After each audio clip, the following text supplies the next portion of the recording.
நான் ஸ்டாப் நேயர்களுக்கு வணக்கம். இன்னைக்கு நம்ம பார்க்க போற வீடியோ சுழறது நித்யா சுழல் 2 அப்படின்றத வந்து செய்கையில காட்டுறாராம். இல்ல சுழல் 2 உண்மையிலே எனக்கு ரொம்ப அந்த 1ல பிடிச்சிருந்தானா அந்த பார்த்திபன் கேரக்டர். சரி, ஆமா, அது மாதிரி வந்து ரொம்ப அந்த திருவிழா செட்டு அது உண்மையிலே வாய்ப்பே இல்லை. விரட்டி விட்டுருப்பாங்க. அது இல்லாம அந்த குடோனை எங்க பிடிச்சிருப்பாங்கன்னு சொல்லிட்டு தெரியல. அந்த கிளைமேக்ஸ் இதெல்லாம கிளைமேக்ஸும் ஒரு ட்விஸ்டோடவே அங்க வந்து முடிச்சிருப்பாங்க. அது வந்து சைல்டு அபியூஸை பத்தி பேசின ஒரு வெப் சீரிஸ் நிறைய பேர் பார்த்துருப்பாங்க. நம்ம கதை சுருக்கம் எல்லாம் சொல்லணும்னு அவசியம் இல்லை. வேணும்னா கூட அதுலயே இருக்கு ட்ரெய்லர் மாதிரி. சீசன் 2லயே ட்ரெய்லர் மாதிரி போட்டிருக்காங்க, ரீகேப் மாதிரி. அதில் பார்த்து கூட அவங்க தெரிஞ்சுக்கிட்டோம். இப்போ சுழல் 2 பத்தி என்ன நீங்க பார்க்கலாம். சுழல் 2ல ஃபர்ஸ்ட் ஸ்டார்டிங் உங்களுக்கு எப்படி இருந்தது? ஸ்டார்டிங் என்னன்னா, அதான் 2ன்ற போது அந்த ஃபர்ஸ்ட்ல இருந்து கண்டினியூ பண்றதுனால ஐஸ்வர்யா ராஜேஷ் அவங்களோட ட்ரைல இருந்து ஆரம்பிக்குது. அவங்க தான் அவங்க சித்தப்பா சுட்டுறாங்க. அத கிளைமேக்ஸ் அதான் ஃபர்ஸ்ட் 1ல முடிச்சிட்டு இப்போ ஆனா கண்டினியூட்டி தான் கோர்ட்ல இருந்து ஆரம்பிக்குது. ட்ரையல் ஆரம்பிக்குது. ட்ரையல் முடிய போகுது. முடிச்சிட்டு நம்ம லால் சார் தான் வந்து மலையாள ஆக்டர் லால் சார், அவர் தான் வந்து வக்கீலா வராரு இந்த பொண்ணு கோசம் வாதாடுறதுக்கு. அவர் வந்து இந்த மாதிரி இதுவா நடந்தது, அபியூஸ் பண்ணதுனால அந்த பொண்ணு பண்ணிச்சு அப்படின்னா, துப்பாக்கி ஏமா எடுத்துன்னு போனேன், அப்ப நீ போட்டு தள்ளுறது தானே கூட்டு எடுத்துன்னு போனேன் அப்படின்ற மாதிரிலாம் கேட்கறாங்க. அப்படி இப்படின்னு ட்ரையல ஊற்றி வச்சு இது தண்டனை கொடுக்கல, ஜெயிலுக்கு அனுப்பிச்சிடறாங்க. தண்டனை அப்புறம் கொடுக்குறேன் அப்படின்னு சொல்லிட்டு நம்ம சக்கரையும் வராரு, இன்ஸ்பெக்டர் சப் இன்ஸ்பெக்டர் இருந்தாருல கதிர், அவரும் வராரு. அவர் தான் அவர் துப்பாக்கி தானே போய் சுட்டதுனால அவரை காத்திருப்போர் பட்டியல வச்சிடறாங்க. அதான் ஃபர்ஸ்ட் இதுல தேடும் போது காத்திருப்போர் பட்டியல வச்சிடறாங்க. அவர் இப்போது வேலை இல்லாம இருக்கிறதுனால லால் சாரும் அவரை நெருக்கம் போல இருக்கு. அதனால லால் சார் நம்ம வீட்டுக்கு வாடா திருவிழா போகுது, அங்கேயும் வந்து ஒரு திருவிழா மேட்டர் வச்சிருக்காங்க. இது அஷ்டகாளி, அது இல்ல இது வேற அஷ்டகாளின்னு ஏதோ பாலாஜி. நம்மளுக்கு வந்து தெரியாத எவ்வளவு விஷயம் நம்ம ஊர்லயே இருக்குது. அதான் பார்த்தா அந்த காளி வேஷம் மாதிரி போட்டுட்டு அந்த எலுமிச்சை மாலை போட்டுட்டு இதுலயும் 8 எபிசோட்லயும் அந்த மேட்டர் தான் ஃபுல்லா. அது வந்து நிறைய நாள் விரதம் இருந்து பண்ணுவாங்க. இந்த கதைக்கும் அந்த திருவிழாவுக்கும் அவ்வளவு ஒத்துமையா இருக்கு. எப்படி ஃபர்ஸ்ட் சீசன்ல வந்து அந்த கதைக்கும் திருவிழாவுக்கும் ஒரு ஒத்துமை இருந்ததோ, அதே மாதிரி இந்த கதைக்கும் அந்த மாதிரி திருவிழா 8 காளியம் அந்த பத்தி தான் அந்த திருவிழா போல இருக்கு. சரி பார்த்துட்டு போடா அப்படின்னு சொல்லிட்டு வீட்லயே தங்க வச்சுக்கிறாரு. சாப்பிட்டு கிப்ட்டு அப்படியே பேசிட்டு நைட்டு அவருக்கு ஒரு கெஸ்ட் ஹவுஸ் இருக்குது போல இது பீச் ஓரமா. அதான் அந்த ஃபர்ஸ்ட் இதுல ஒரு கெஸ்ட் ஹவுஸ் நம்பாங்களா, இந்த மாதிரி ஒரு கெஸ்ட் ஹவுஸ் இருக்கு போல இது. நான் போய் அங்க இருக்கேன்டா காலைல வாடா அப்படின்றாரு. இவன் காலைல போறாரு கதிர். போய் பார்த்தா தட்டுறாரு தரகுல. உள்ள எட்டி பார்த்தா ஆள் மர்கையா சுட்டுக்கிறாங்க. சுட்டா தெரு வச்சின்னு உள்ள போனா நம்ம சரவணன் தான் சித்தப்பு வந்து மெயின் கேரக்டர் இந்த வெப் சீரிஸ்ல மிரட்டி விட்டுருக்கா போல மனுஷன். அவர் வராரு. அவர் வந்த உடனே பார்த்தா துப்பாக்கியை காணும். துப்பாக்கி எங்கடா அப்படின்னு சொல்லி சூசைட்னா துப்பாக்கி இருக்கும், கொலைனா பூட்டி இருக்க முடியாது உள்ள அப்படின்னு ஒரே குழம்புறாங்க அப்படின்ற மாதிரி ஃபர்ஸ்ட் எபிசோடு போகுது. எப்பவுமே வந்து வெப் சீரிஸை பொறுத்த வரைக்கும் என்னன்னா, ஃபர்ஸ்ட் எபிசோடு முடியும் போது ஒரு ட்விஸ்ட் வச்சா ஆட்டோமேட்டிக்கா 2க்கு போகணும்னு தோணும். அதே மாதிரியே இருக்கு இதுல. எபிசோடு ஃபர்ஸ்ட்ல நம்ம ஒரு ட்விஸ்ட் ஒன்று வச்சுறாங்க. ஒரு கபோர்ட சவுண்ட் வருது வெளியே, ஆனா பூட்டி இருக்கு. உள்ள பார்த்தா ஒரு பொண்ணு கன்னோட இருக்கு. அந்த பொண்ணு நமக்கு தெரிஞ்ச பொண்ணு தான். டக்குன்னு எனக்கு பேர் 8 பொண்ணுங்கள்ல ஒரு பொண்ணு அரெஸ்ட் பண்ணி முடிகிறான். அதோட அந்த ஃபர்ஸ்ட் எபிசோட் முடியுது. 2வது எபிசோடு அந்த பொண்ணு எதுவும் பேச மாட்டேங்குது, பேசாம கம்முன்னு இருக்குது. அப்படின்ட்டு கொஞ்சம் ஸ்லோவா போக ஆரம்பிக்குது எபிசோட் 2. லாலை பத்தி அவங்க ஒய்ஃப் அழுகுறது அப்படி இப்படின்னு எமோஷனலா. ஆனா இந்த 8 பொண்ணுங்கள் வந்து வளர்ப்பு மகளா இல்ல அவருடைய மகள் தான்? நல்லா அதெல்லாம் நம்ம சொல்லிட்டா அப்புறம் ட்விஸ்ட் போயிடாது. அதான் ட்விஸ்ட். ஆமா.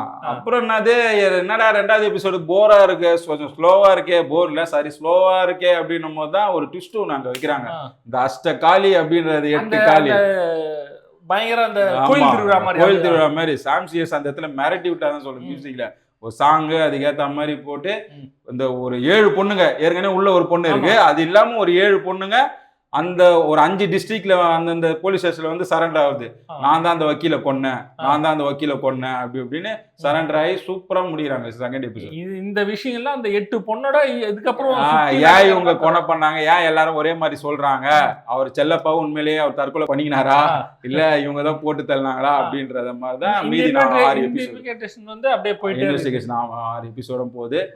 உண்மையா சொல்ல முடியாது. இப்போ ஃபர்ஸ்ட் இதுல வந்து பாத்தீங்கன்னா ஸ்கோப் வந்து நிறைய கொடுத்துருப்பாங்க ஐஸ்வர்யா ராஜேஷுக்கு.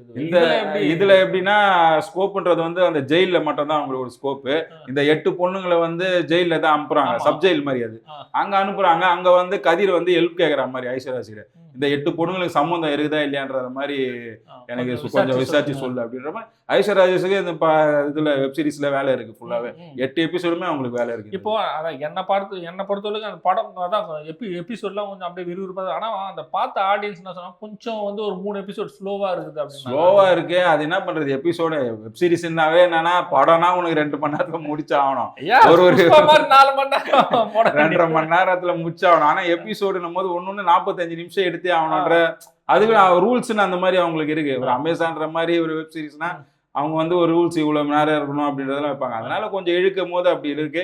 ஆனா அது ரொம்ப நேரம்லாம் அப்படி இல்லை, ஒரு நிறைய ஒரு எபிசோடு ஒரு ட்விஸ்ட். கயல் படத்தோட ஹீரோ மஞ்சுமா மோகன் வராங்க, கல்யாணம் ஆயிட்டு அவங்க இப்பதான் ஃபர்ஸ்ட் இந்த வெப் சீரிஸா இல்ல அப்ப ஏற்கனவே எடுத்திருந்தாங்களான்னு தெரியல, அவங்க வராங்க. அவங்களோட போர்ஷன்லாம் வந்து சூப்பரா பண்ணியிருக்காங்க.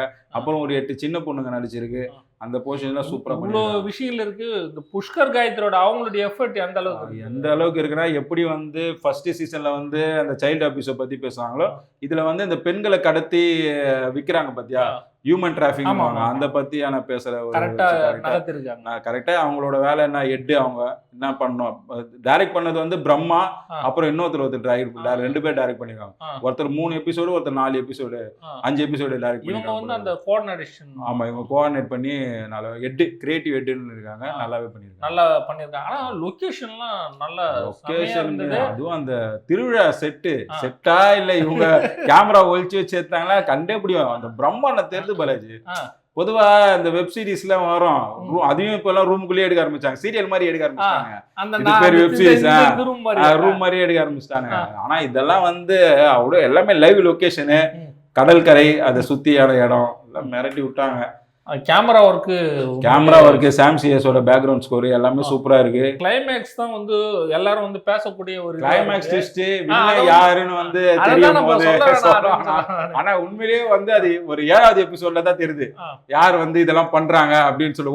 ஓனர் தான் சொல்லுவாங்க, ஓனர் வந்துட்டாரா, ஓனர் பண்ணிட்டாரா, ஓனர் வந்துட்டாரா அப்படின்னாங்க. ஆனா அந்த மூஞ்ச காமிக்க மாட்டாங்க. அந்த ஓனர் யாரு அப்படி தெரியும் போது கண்டிப்பா அது நல்ல ட்விஸ்ட். உங்களுக்கு கண்டிப்பா வந்து ஓ இந்த ஏன்னா நிறைய பேரை காட்டுவாங்க. இவர் வக்கீல்ல செத்தவர் வந்து லால் வந்து வக்கீல், அதனால அவர் ஏகப்பட்ட இந்த கேஸ், பொதுநல கேஸ் எல்லாம் போட்டு நிறைய பேர் இது பண்ணிருப்பாரு.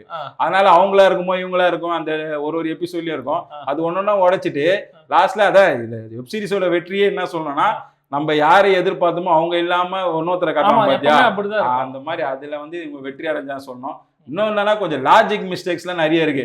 ஏன்னா வந்து ஒரு இன்வெஸ்டிகேஷன், ஒரு லால் மாதிரியான ஒரு பெரிய வக்கீல் அவரு வந்து தற்கொலை சுட்டாங்கன்றாங்க. ஆனா எந்த ஒரு போராட்டமும் நடக்காது. லைட்டா ஒரு வக்கீல் மேல கைப்பட்டாலே கோட்டை முடக்கு, அந்த வழக்கம் நடக்காது அப்படின்னு எவ்வளவு அராஜகம் பண்ணுவாங்க. அந்த மாதிரியான எந்த காட்சியும் இதுல வைக்கல. இவ்வளவு பெரிய ஆள் சேர்த்துட்டாரு அப்படி ஒரு போராட்ட கீராட்டம் அந்த மாதிரி எதுவுமே இல்ல. அதுக்கப்புறம் எஸ்ஐ கிட்ட போயிட்டு இவ்வளவு பெரிய ஹை ப்ரொஃபைல் கேஸ், அவர் வந்து பெரிய வக்கீல் மாதிரி காட்டுறாங்க. அவரோட கேஸ் எடுத்துன்னு போயிட்டு ஒரு சப் இன்ஸ்பெக்டர் கிட்ட இன்னைக்கு பிக் பேக்கெட் அடிக்கிறவனை பிடிக்கிறதுக்கே 7 குழு பிடிச்சு பிடிச்சாங்க. லாஸ்ட் வரைக்கும் பாத்தீங்கன்னா வெறும் கதிரும் சரவணன் அவர் 2 பேர் மட்டுமே இதை கண்டுபிடிக்கிற மாதிரியே போற மாதிரி. ஃபர்ஸ்ட் எபிசோட்ல இருந்து பண்ணா ஐஸ்வர்யா ராஜேஷோட முடிச்சிடுறாங்க. இப்போ இதுல எப்படி அது கிளைமேக்ஸ் சொல்லிட்டா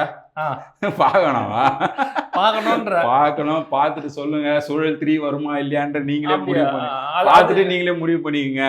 கண்டிப்பா அந்த 8 பொண்ணுங்க ஜெயிலுக்கு ஏன் போனாங்க அப்படின்றதே உங்களுக்கு ஒரு பெரிய ட்விஸ்ட். அது தெரியும் போதே உங்களுக்கு வந்து நல்ல சஸ்பென்ஸா இருக்கும். சுழல் 2 நீங்க பார்த்துட்டு உங்களுடைய விமர்சனங்களை கீழே பதிவு பண்ணுங்க. மீண்டும் அடுத்த விமர்சனத்துல சந்திக்கலாம். நன்றி.